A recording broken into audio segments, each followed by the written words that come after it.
Bueno, para mí es una alegría enorme volver a compartir un nuevo año de las jornadas de investigación, un espacio para exponer nuestros proyectos de investigación en curso, proyectos también terminados, y también escucharnos y debatir un poco.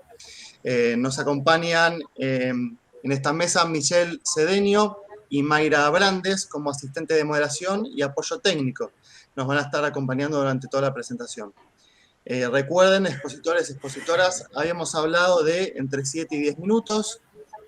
Si nos pasamos mucho, quizás lo mencionamos. Igualmente, somos poquitos en esta mesa, así que quizás podemos extendernos un poquito más y abrir más al debate. Dejaremos igualmente las consultas, preguntas para el final de la mesa, ¿sí? Así que cuando quieran, Vero e Ismael. Muy bien. Perfecto. Vero va a hacer la presentación. Yo voy a hacer algunos comentarios finales. Bien. Bueno, comparto pantalla si tenemos la presentación.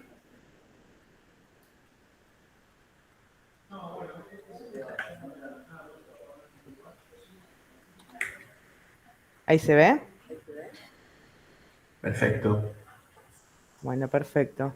El trabajo que trajimos con Ismael se llama Pasos hacia una historia gráfica de la arquitectura sustentable en Argentina. Lo nombramos también como Arquitectura y Ambiente Sustentables de Ushuaia, de La Quiaca a Ushuaia, que es el nombre con el que lo tenemos en redes porque es un proyecto que se basa mucho en la difusión. Y básicamente este es un proyecto de catalogación y rescate de obras paradigmáticas construidas con criterios sostenibles a lo largo del tiempo en diferentes latitudes del país.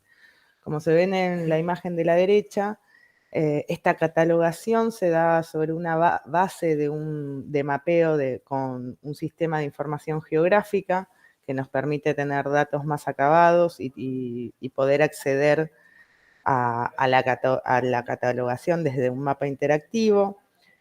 Todo esto para poder cartografiarlo y difundirlo en redes, mostrando cuáles son las diversas respuestas de la arquitectura al clima local en diferentes periodos de nuestra historia.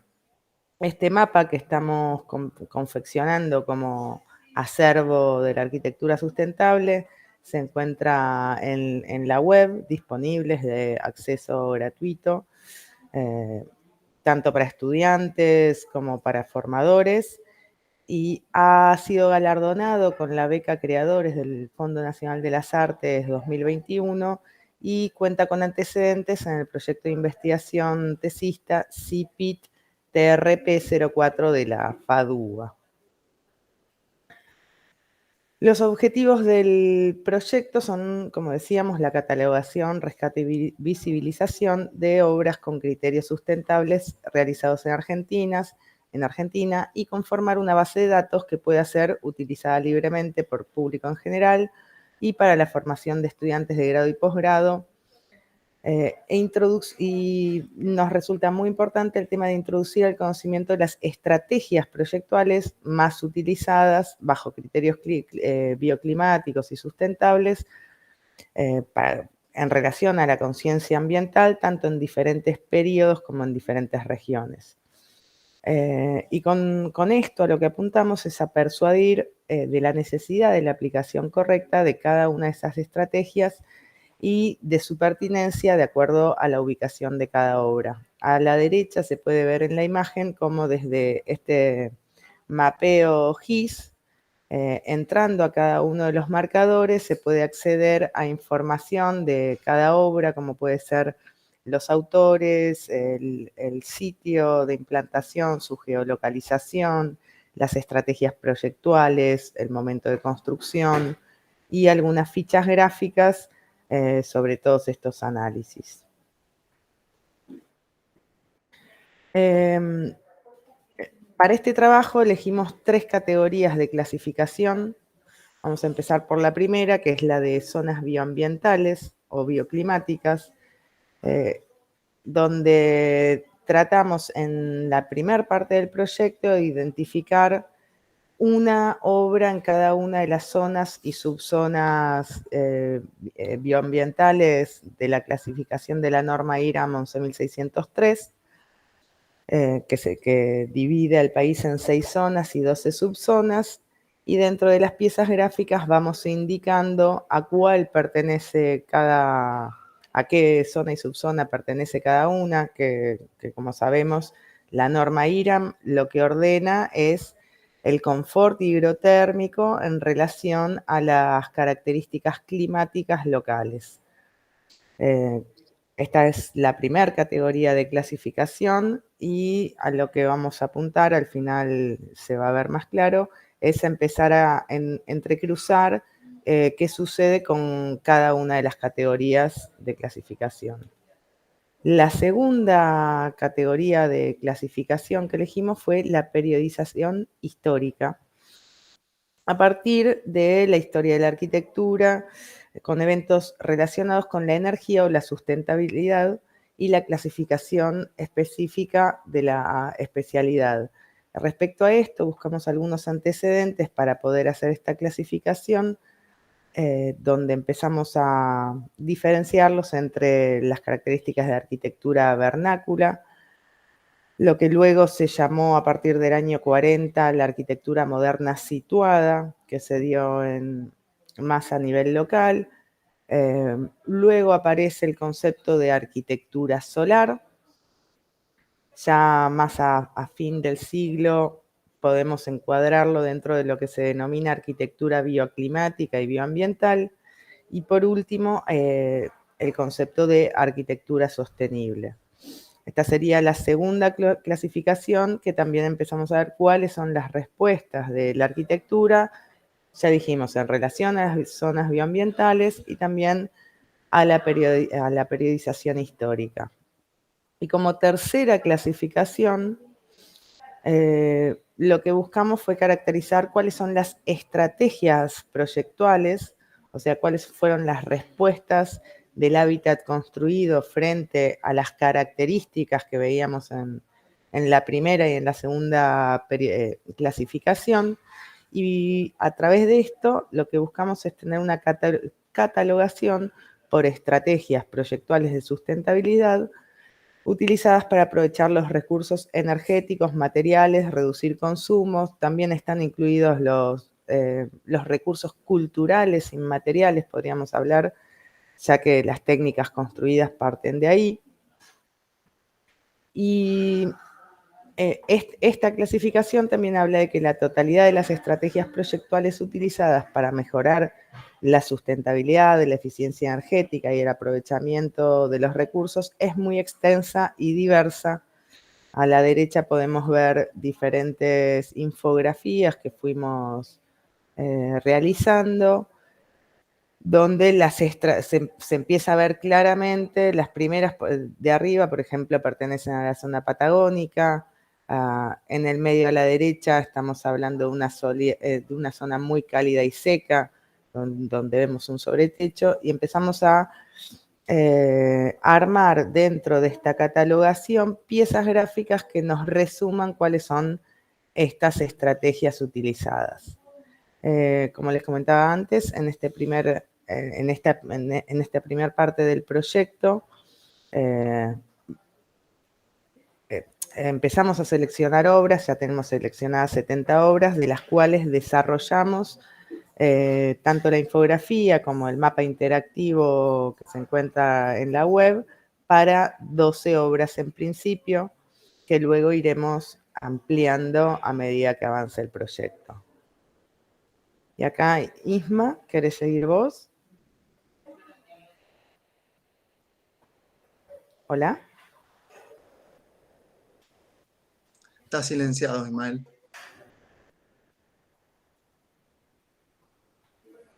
Perdón, estaba silenciado. Bueno, respecto a las conclusiones de los comentarios, rápidamente, como habíamos planteado en un principio, parte de los objetivos, la idea es esto que puede formar un pequeño antecedente de un trabajo más abarcativo, de un trabajo editorial que podría ser una historia de la arquitectura sustentable en Argentina, un estudio sistemático amplio, que todavía no existe entre nosotros, ¿eh? No hay nada editado ni nada trabajado. Así hay algunos antecedentes interesantes. Uno de ellos, el más interesante, es del equipo de Daniel Tchaikovsky y su equipo de la Universidad Nacional de La Plata, ya hace varios años. Hicieron la voz arquitectura sustentable en el diccionario de Lerner y Aliata de la arquitectura argentina, ¿no? Y por otro lado, también Eduardo Yarque y Roberto Fernández han escrito bastante sobre el tema, reflexiones acerca de las distintas denominaciones que la arquitectura de este tipo de arquitectura ha obtenido a lo largo de los años, ¿no? Inclusive hacen la crítica a algunas denominaciones que podrían considerarse casi espurias, como arquitectura verde o arquitectura ecológica. Y ellos hacen una crítica más desde el punto de vista de la arquitectura que del bioclimativo, ¿no? Entonces, esas son un poco las conclusiones, y después en la próxima imagen, Vero, es algunos comentarios. Nuestra actual ley Yolanda, que ya está en teoría vigente, plantea que tenemos que garantizar la formación integral en ambiente y con perspectiva de desarrollo sostenible, con especial énfasis en el cambio climático, y en lo que respecta a nuestra facultad, esto sería la obligatoriedad de que este concepto de desarrollo sostenible y sus derivados específicos formen parte de nuestro plan de estudios, ¿no? Nuestro plan de estudios, sobre todo en la carrera de arquitectura, no ha sido actualizado, y si esto sucediera, si pudiéramos actualizar este plan de estudios, habría que tener en cuenta que la ley Yolanda nos plantea la obligatoriedad de los contenidos sobre sustentabilidad, no como hasta ahora, que son contenidos optativos en algunas materias, o que digamos, en algunas materias como construcciones, instalaciones, se puede también, puede aparecer en la temática, pero siempre es a criterio del docente, ¿no? A criterio del profesor. Entonces, simplemente terminar con los agradecimientos. Sebastián Zanetti y Mariano Redondo, que han sido colaboradores, sobre todo en la etapa del Fondo Nacional de las Artes. Zanetti también ha sido colaborador en el proyecto de investigación de tesista. Y por último, la colaboración y el apoyo de algunas instituciones, del Instituto de Espacialidad Humana, donde tenemos sede, donde está domiciliada la Fundación,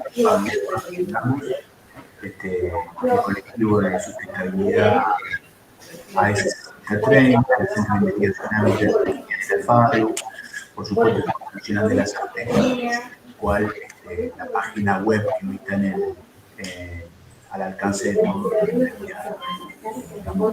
proyecto de investigación de tesis, que todos conocemos dentro de la FADU, permite investigar, nos da un marco institucional, pero no está subsidiado y financiado. Entonces, el Fondo Nacional de las Artes lo que permitió fue eso, ¿no? O sea, disponer de algunos fondos como para poder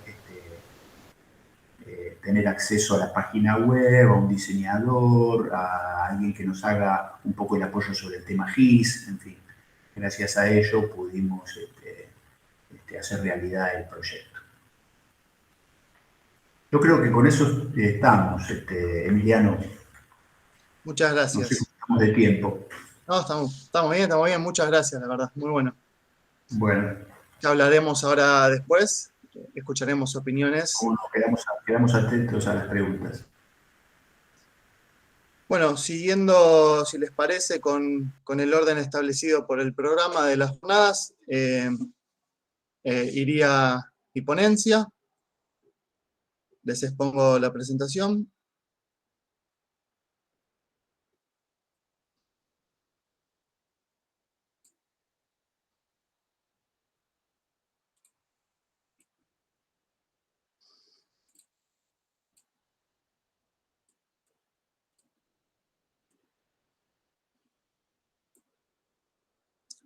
¿Se ve bien?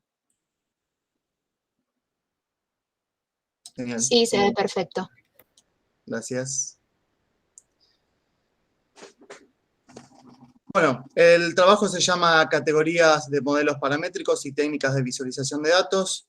Forma parte de un proyecto de investigación mayor que estoy realizando para la maestría MAEDI de la Facultad de Arquitectura, Diseño y Urbanismo de la Universidad de Buenos Aires. Está en sus etapas iniciales. Y el objetivo general es desarrollar modelos paramétricos y diseño de información para visualizar datos sobre educación.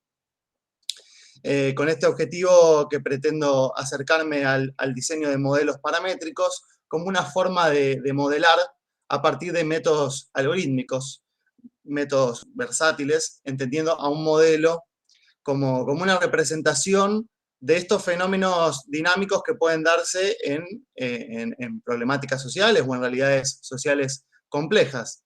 ¿Por qué paramétrico? Bueno, en relación con una de las ponencias también que teníamos para el día de hoy, porque permite alterar determinadas características del modelo, que estoy comentando, en cualquier momento, en cualquier instancia, sin tener que volver a calcular otros elementos del principio y del final que se vean afectados. Sobre esto Marcelo Fraile decía, ¿no? en el nuevo paradigma contemporáneo, expresaba que hace tiempo que los sistemas digitales han dejado de ser solo una herramienta de representación, ¿sí? Y han pasado a ser una herramienta para transformar la experimentación. Una experimentación que en la mayoría de los casos se vuelve colaborativa, se vuelve un aprendizaje por equipos, se vuelve un estudio comparativo, interacción entre disciplinas y demás. Esto hace indispensable explorar distintos temas, descubrir soluciones innovadoras para realidades complejas que aún no la tienen, que conduzca a nuevos modos de ver, a nuevos modos de hacer, a nuevos modos de pensar, sobre todo en este tema que me interesa estudiar, que es las problemáticas sociales complejas y el problema de la educación en el campo bonaerense. Sustenta mi investigación el marco teórico que inicia con la cibernética de Norbert Wiener. En el año 1948 él expone las primeras investigaciones sobre la cibernética, entendida esta como una ciencia que estudia, entre otras muchas cosas, la homeostasis y en su caso contrario también la entropía, inherentes a la naturaleza y al funcionamiento también de la sociedad.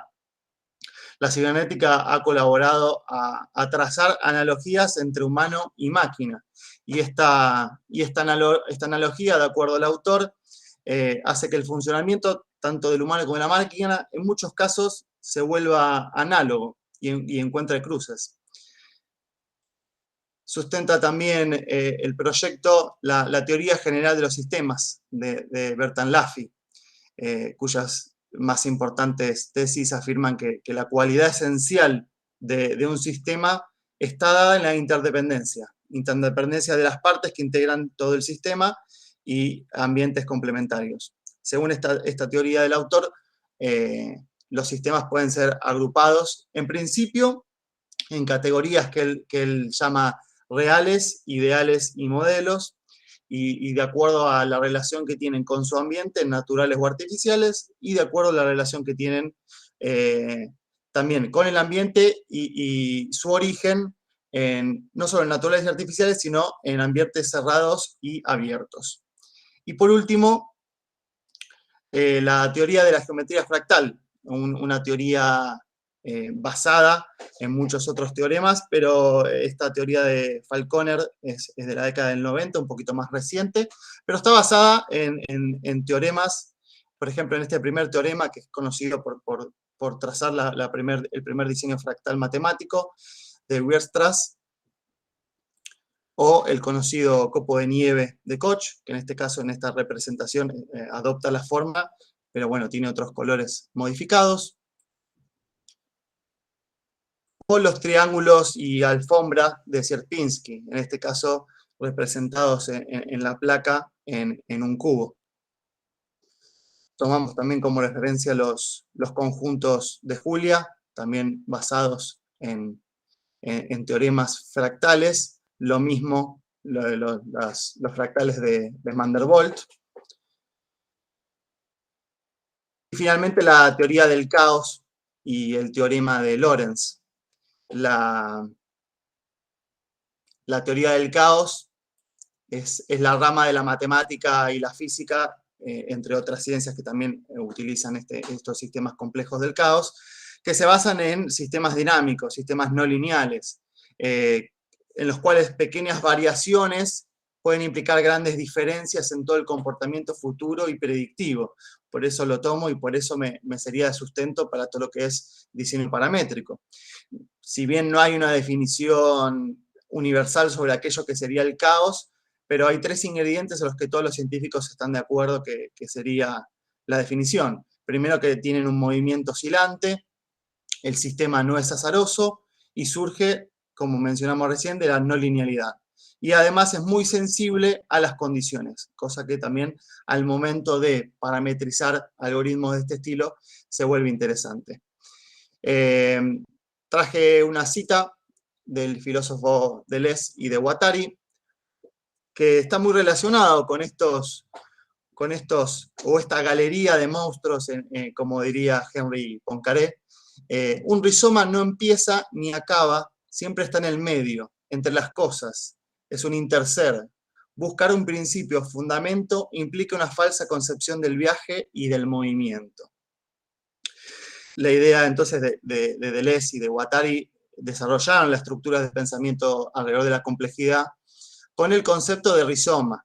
En la cita que acabo de leer nos habla de la importancia de esa zona media, de no pensar en inicios, ni en finales, ni en conclusiones, sino esa zona que le da, como dice la cita, una velocidad especial.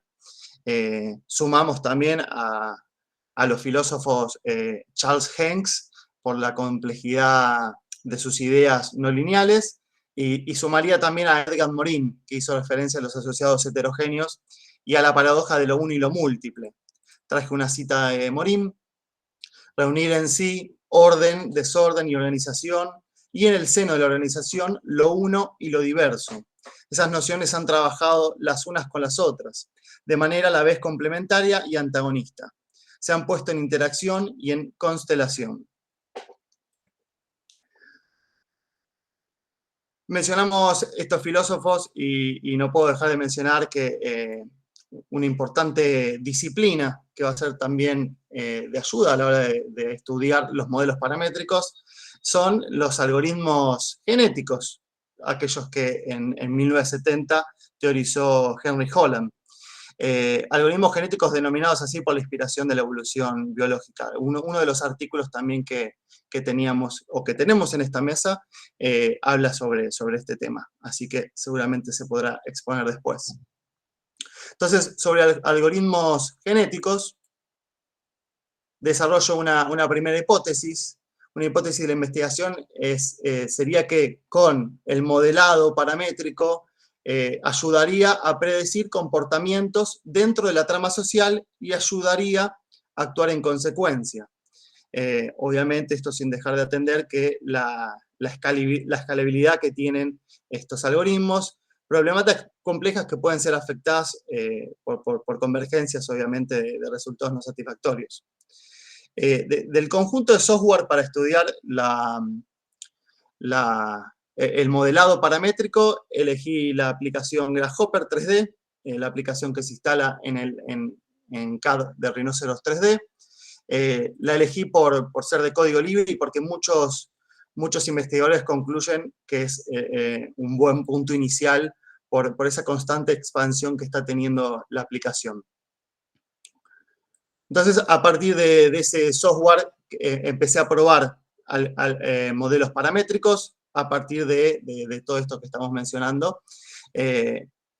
Y probar una taxonomía posible, buscar relaciones de visualidad, relaciones de modelados, es también un punto de partida.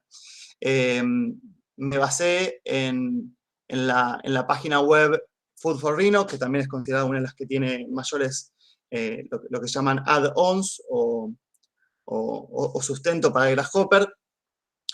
Actualmente al mes de octubre tiene más de 629 add-ons para Grasshopper, y de toda esa multiplicidad que tiene, elegí los 60 más descargados, más visualizados o mejor calificados dentro de la página, así que la selección no es arbitraria.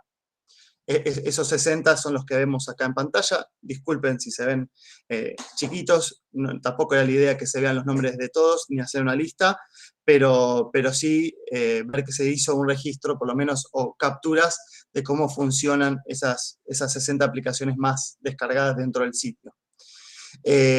Y entonces la intención final de la ponencia era hacer una especie de clasificación de acuerdo a los modelos paramétricos que generaban estas aplicaciones, hacer unas familias que se puedan agrupar. Esas familias están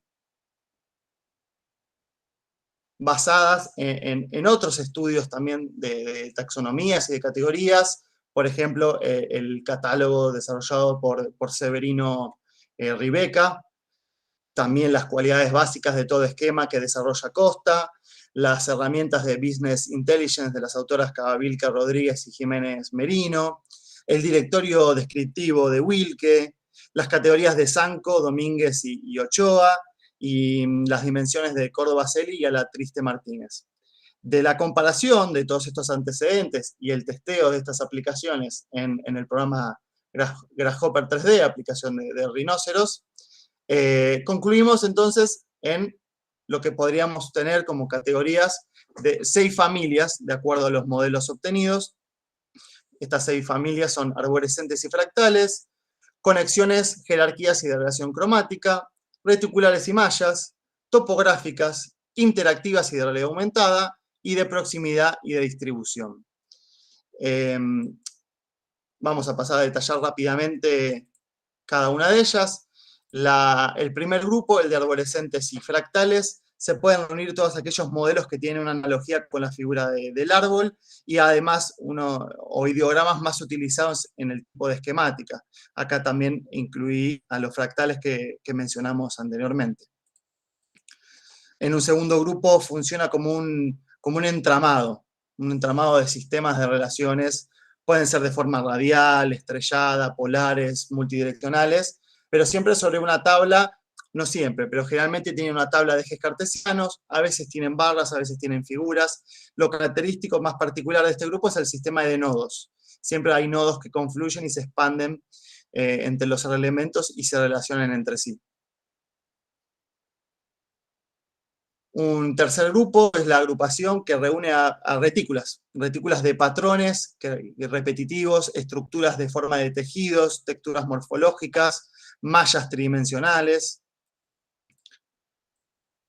Una cuarta categoría son las topográficas. Acá ubicamos representaciones de territorios, ya sean mapas, planos, recintos. Algunos pueden representar o simular distancias, aunque la variable paramétrica no necesariamente tiene que ser la métrica, y otros simplemente simplifican el aspecto morfológico del territorio. En el quinto grupo encontré solo 3 aplicaciones, quizás porque deben ser las de mayor dificultad en su desarrollo. Adquieren esta denominación de interactivas y de realidad aumentada por proponer una parametrización con una realidad aumentada. Son casos, por ejemplo, los de Hologram, estos se ven un poquito mejor, que permiten generar realidades mixtas con el HoloLens.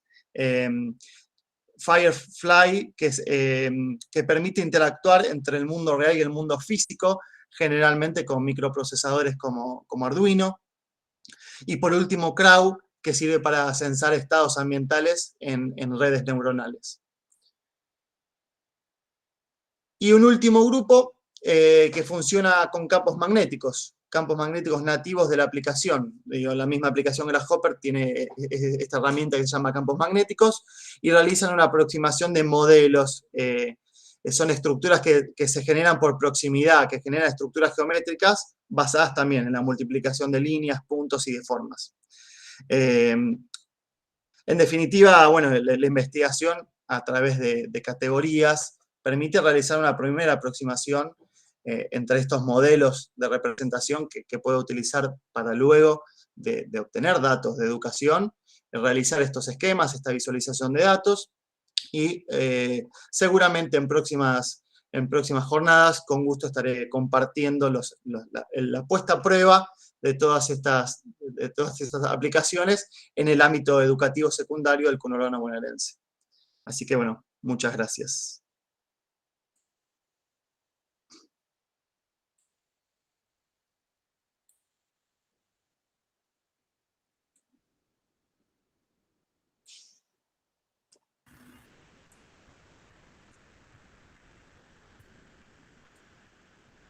¿Hay alguien en la mesa que esté para exponer?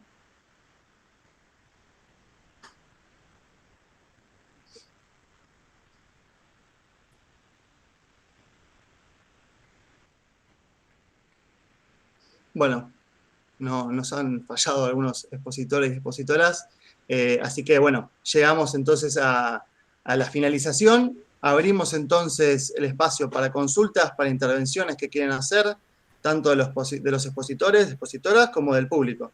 Así que escuchamos cualquier opinión.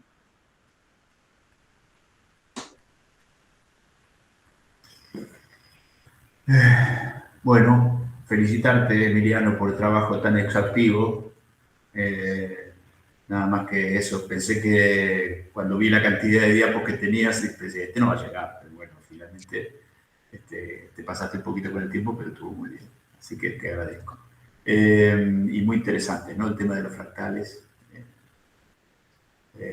Yo que soy también profesor de morfología, siempre me ha interesado y para mí siempre una asignatura pendiente, con lo cual es una buena introducción.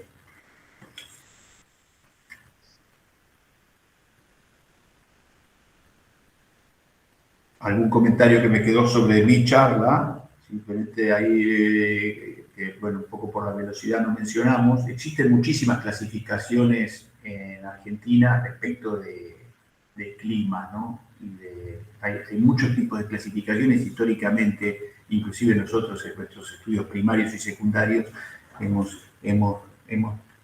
estudiado muchas formas de clasificación de los climas o de los paisajes, inclusive en muchos casos están asociadas a los paisajes, a la vegetación, pero nosotros elegimos las zonas bioambientales porque son las que linkean directamente con la norma IRAM, ¿no? La norma IRAM, esa que nombró Verónica en su presentación, es la norma que está relacionando espesores de muros, cantidades de aislaciones, situación de, digamos, de ventilación cruzada. O sea, hay recomendaciones de arquitectura, por decirlo de alguna manera, para cada una de las zonas. Por eso fue que utilizamos eso, que eso es algo que nos quedó pendiente comentar. Así que, bueno, nada más. Agradecerte la coordinación y a todos los chicos de la Secretaría. Les cuento al resto que intercambiamos algunos mails con Ismael, hablamos un poco también del concepto de las categorías, ¿no? Que por un lado ayudan a ordenar y a simplificar, pero son también una invitación a ponerlas constantemente en crisis, a replantearlas, a no darles ese sentido finiquitado del que hablaba Deleuze. El mismo concepto de agendramiento que trabaja el mismo autor tiene esa búsqueda, ¿no? Común de categorías y de artículos. Pero después, leyendo el artículo de Ismael, leyendo el artículo de Vero y relacionándolo con el mío, digo, hay una búsqueda en ambos artículos de una base de datos. En el caso de ustedes, ¿no? Sobre arquitectura sustentable, obras, autores, zonas, periodización, y la realización después de piezas gráficas con eso, ¿no? De infografías sobre esos datos registrados. Y en mi caso, bueno... Hay similitudes en ambos trabajos, ¿no? Se podrían buscar. Sí. Y en mi caso, bueno, la búsqueda de datos sobre deserción escolar, que intentaré parametrizar. Perfecto. Nada, si no hay preguntas de la gente, somos poquitos, es cierto, pero bueno, si no es así, ya nos despedimos. Emiliano, ¿qué te parece? Vos estás a cargo. Esperamos a ver si hay alguna intervención más del público. Hola, Sime, ¿cómo estás? Bueno, entonces podemos dar por finalizada la mesa. Agradezco la participación. Bien. Muchas gracias a todos. Muchas gracias. Gracias a todos, gracias Emiliano. Gracias a Gracias. ustedes también. Nos despedimos entonces, ¿eh? Un gusto. Buenas tardes. Buenas